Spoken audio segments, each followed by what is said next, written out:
What if I told you that in the heart of 16th century feudal Japan, during the violent, chaotic, and glorious age of the samurai, a black man from Africa rose to become one of them? What if I told you that this warrior, a man whose original name and home were stolen from him by the tides of history, not only earned the complete trust of the most powerful and feared warlord in the country, but was granted the highest honors of the warrior class?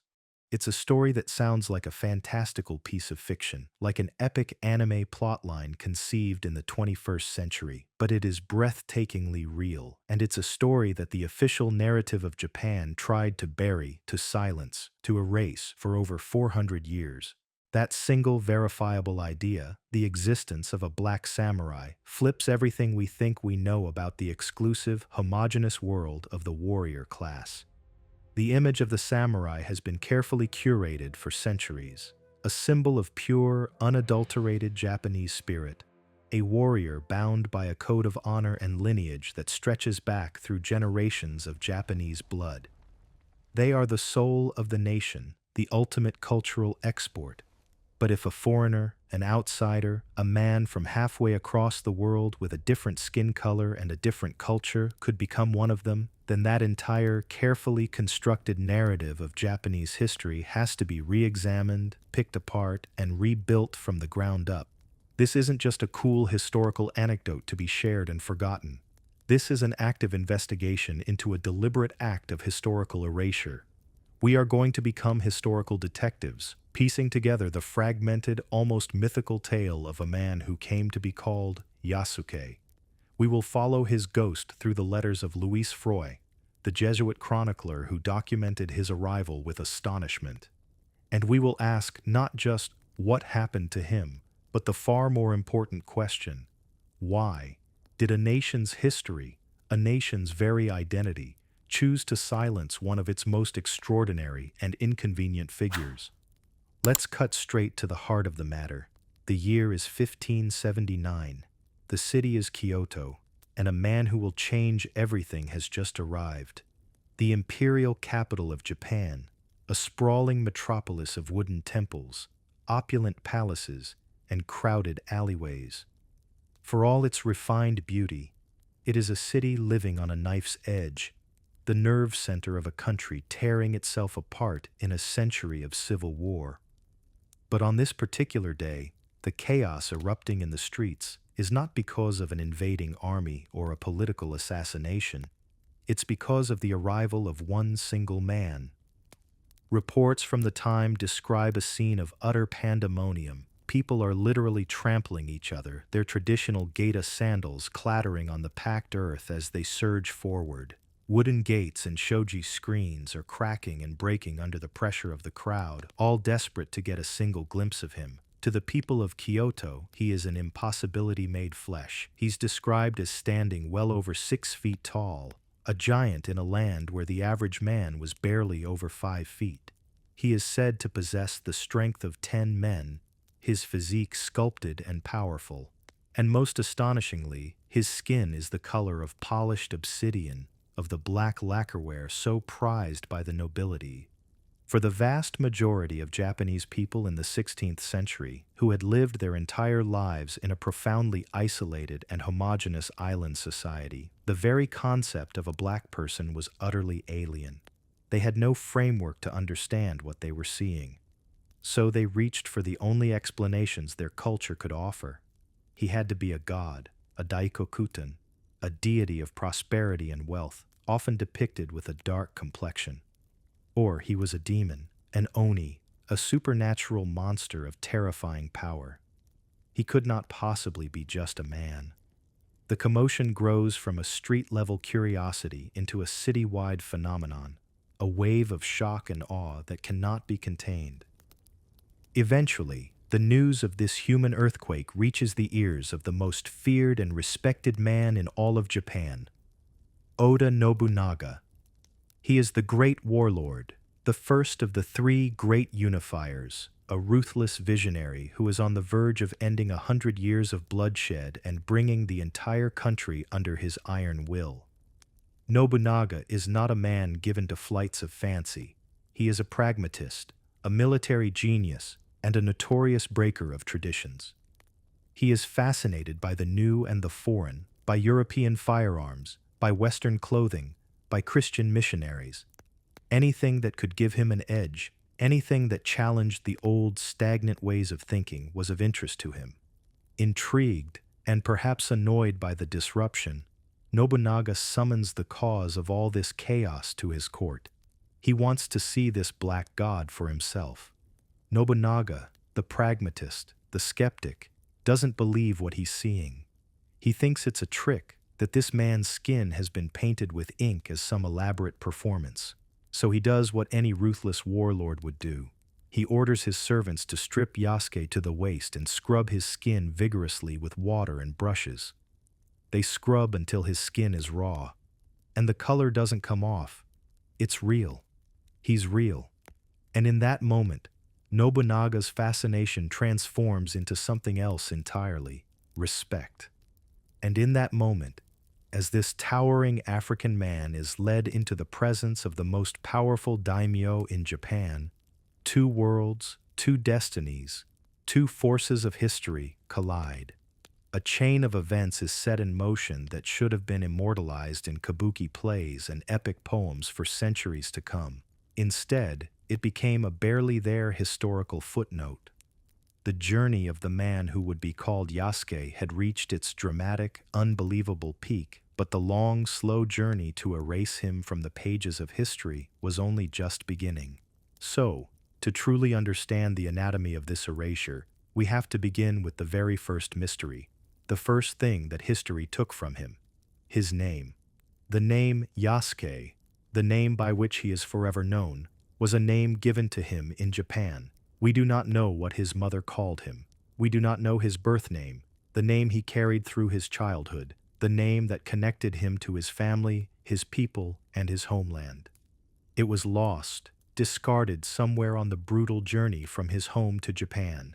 To lose one's name is to lose the first and most fundamental piece of one's identity. It is the beginning of being rendered a ghost.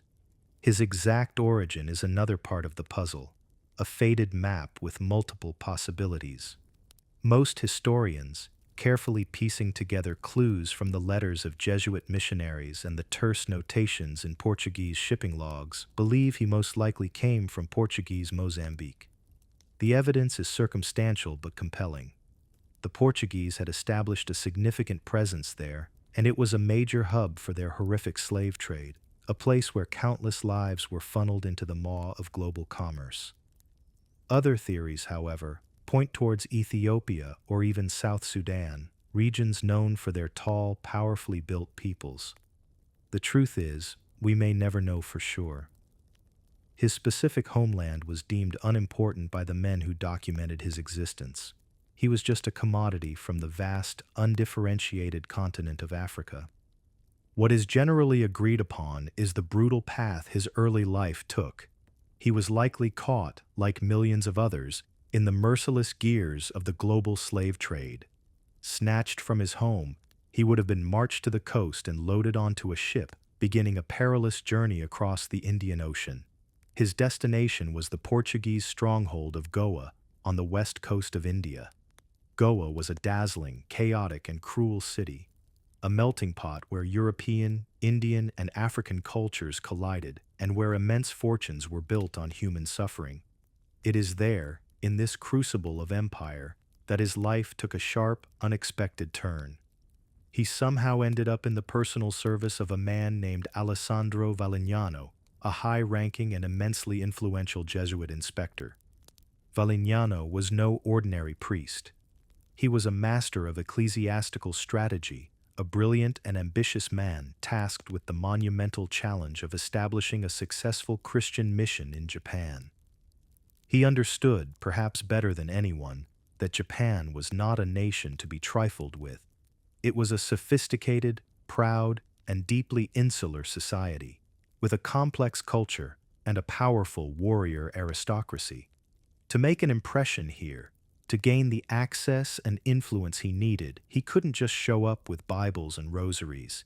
He knew he needed to project an image of worldly power and sophistication. Yasuke, with his towering height and imposing physical presence, became a key part of that strategy. He was a bodyguard, a valet, an attendant. But more than that, he was a living, breathing symbol of the Jesuits' global reach and power. He was an exotic curiosity meant to awe and impress the Japanese. In the letters written by the Jesuits during this time, they refer to him dismissively as a kafre, a deeply derogatory and dehumanizing term derived from the Arabic word for infidel, which the Portuguese used as a slur for black Africans. To them, his humanity was an afterthought. His thoughts, his feelings, his stolen past, they were irrelevant. He was a prop, a tool for their mission. He was, for all intents and purposes, invisible. But when Alessandro Valignano finally arranged his long-awaited audience with the great Oda Nobunaga, he brought his impressive African attendant with him.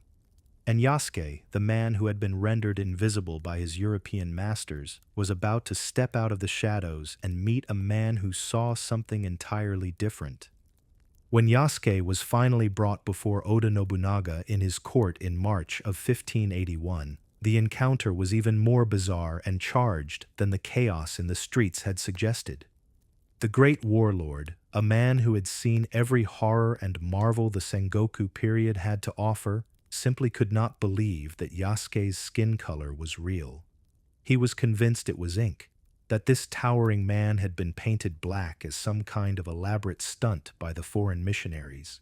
In a moment that is simultaneously humiliating, deeply strange, and historically unprecedented, Nobunaga ordered him stripped and scrubbed. Imagine the scene. In the middle of a Japanese court, surrounded by Nobunaga's top retainers and samurai, this African man is forced to endure the indignity of having his skin vigorously washed by servants, all to prove that his blackness was not a trick. But the more they washed, the more the truth became undeniable. This was his skin. This was who he was. The ink theory was washed away, and what remained was a reality that Nobunaga found far more fascinating. And we know this happened because it's documented in multiple sources. The Shincho Koki, the official chronicle of Nobunaga's reign written by his retainer Otagyuichi, describes this exact scene. The Jesuit priest Luis Froes, who was present in Japan at the time, wrote detailed letters back to Europe describing Yasuke's arrival and his meeting with Nobunaga. These aren't modern interpretations or theories. These are primary sources written by people who were actually there, witnessing history unfold. For any other daimyo, this might have been a fleeting curiosity, a strange story to tell over sake. But Nobunaga was different. He was a ruthless innovator, a man famous for his willingness to embrace foreign ideas, technologies, and people if he saw value in them. He adopted European firearms and tactics, revolutionizing Japanese warfare.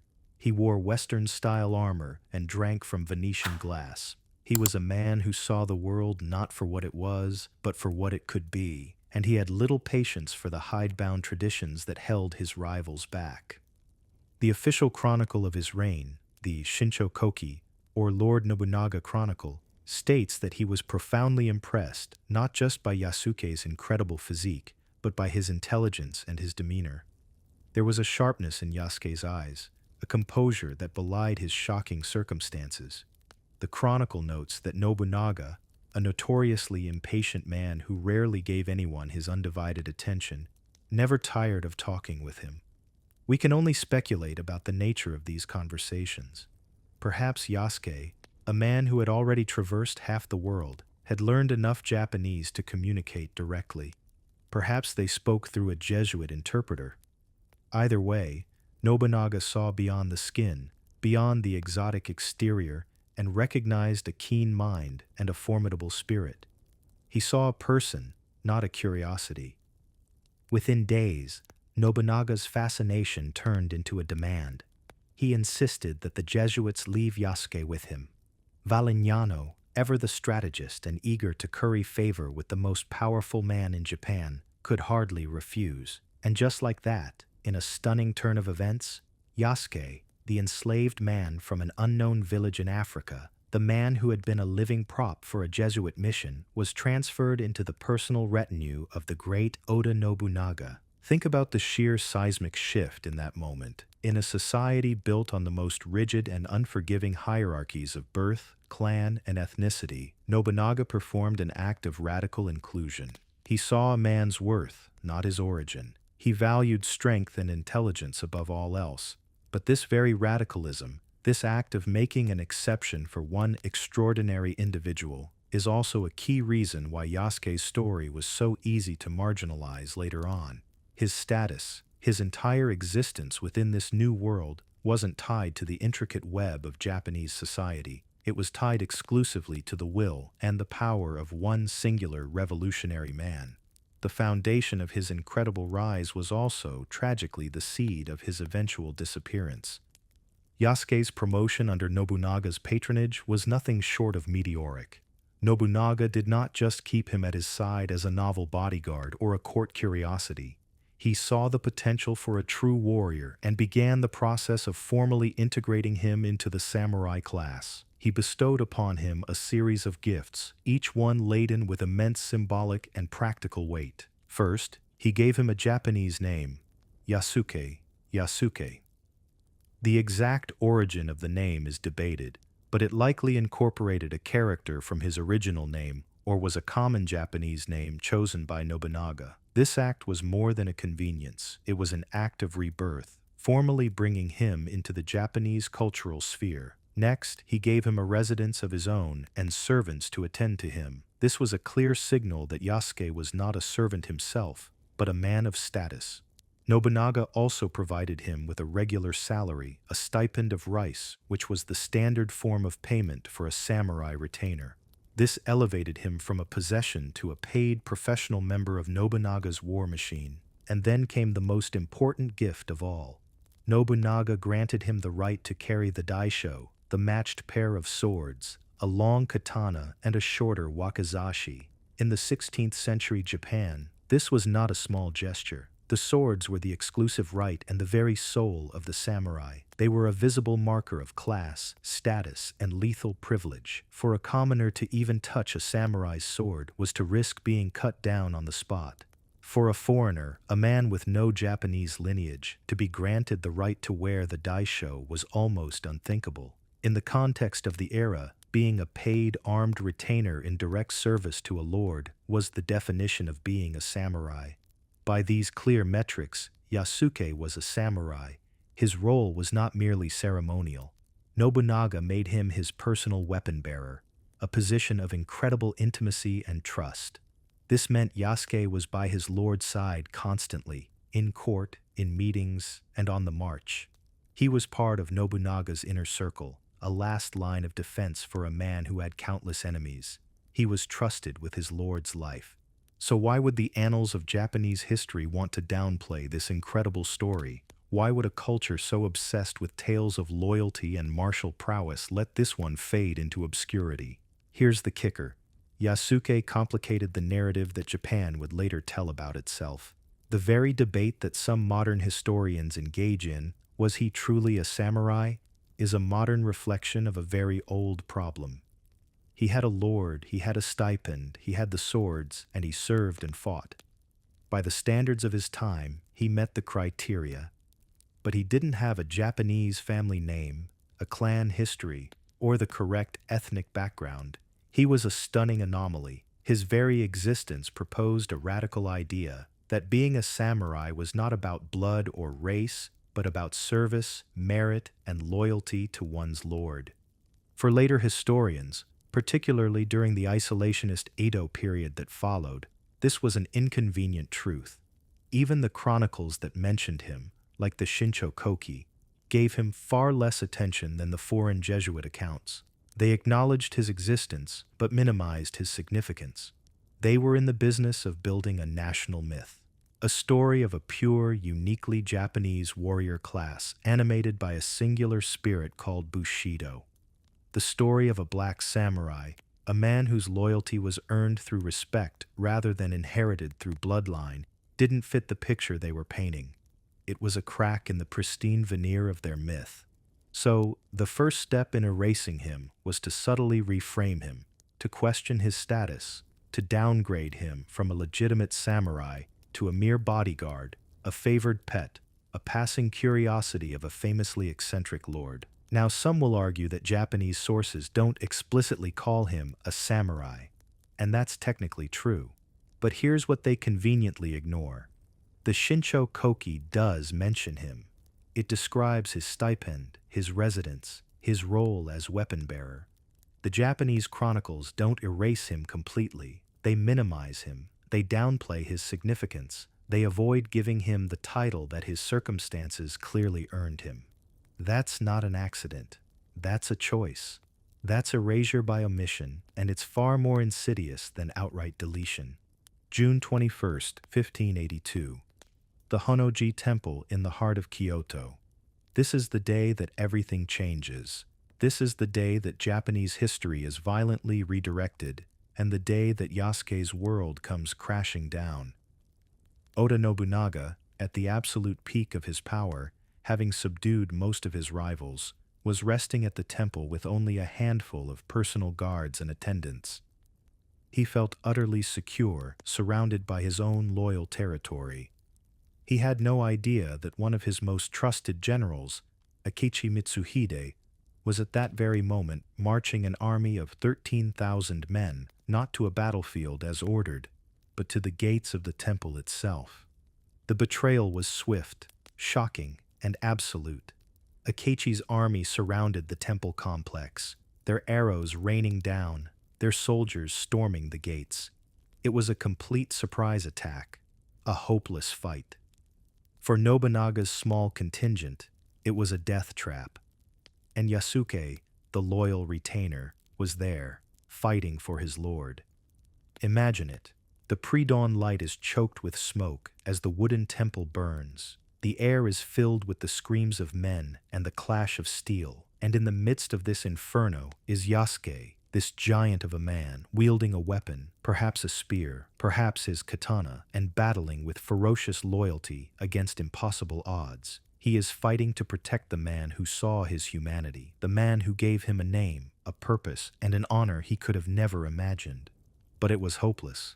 As Akechi's men closed in, it became clear that all was lost.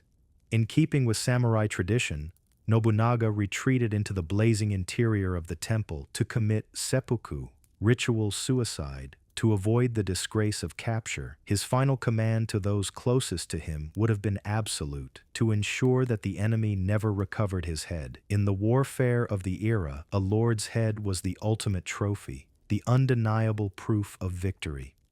There exists a strong tradition, a compelling narrative though not explicitly proven in the surviving records, that it was Yasuke, his trusted foreign retainer, who was entrusted with this final sacred duty, to protect his master's head and his honor, even in death. With Nobunaga dead and the temple consumed by flames, Yasuke fought his way out of the inferno. His duty was not yet over. He rushed to join Nobunaga's heir, Oda Nobunaga, who was lodged at a nearby palace. He fought a second desperate battle that very same morning, but it was just as hopeless. Nobutada's forces were also overwhelmed, and he too was forced to commit seppuku. Yasuke, the warrior who had served his lord to the bitter end, fought until he was wounded and was finally captured by the traitor's forces. He had done everything a loyal samurai could possibly do. He had fought bravely for his lord and his lord's heir.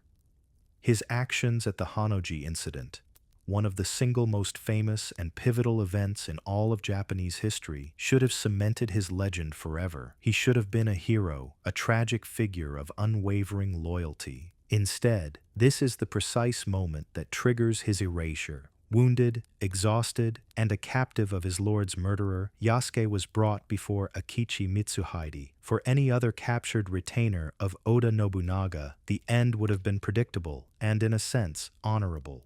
Execution, likely by seppuku, as befitting a defeated warrior. Their story would end, but their status as samurai would be acknowledged. But when Akechi was asked what should be done with the captured black warrior, his response became the very blueprint for Yasuke's historical erasure. According to the detailed accounts left by the Jesuits, Akechi Mitsuhide declared that Yasuke was not Japanese. He was a beast, an animal who knew nothing, He was not a man to be dealt with according to the warrior's code.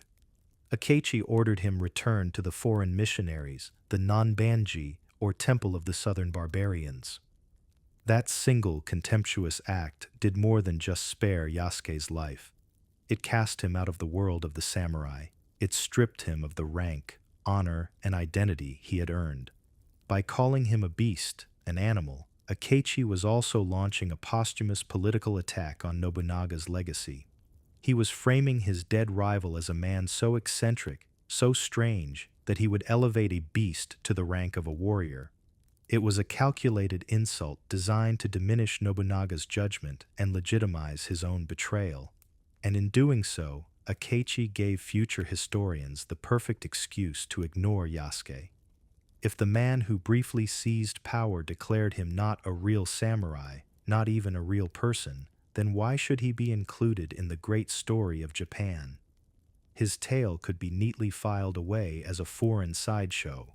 With Nobunaga gone, Yasuke was a warrior without a master, a ronin. But he was a unique and tragic kind of ronin.